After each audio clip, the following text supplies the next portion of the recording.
Hello dear friends! In this video, we'll be tackling question 6 from the June 2024 Regents Examination in Algebra 1. What is the value of x based on the equation 4 times the quantity x minus 5 divided by 3 plus 2 equals 14? Step 1. We need to isolate the fraction term. We'll subtract 2 from both sides of the equation. The result is 4 times the quantity x minus 5 divided by 3 equals 12. Step 2. We'll get rid of the fraction by multiplying both sides of the equation by 3. The result is 4 times the quantity x minus 5 equals 36.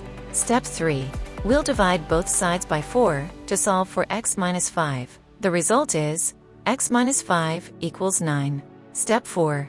Finally, we'll add 5 to both sides to solve for x. The result is x equals 14.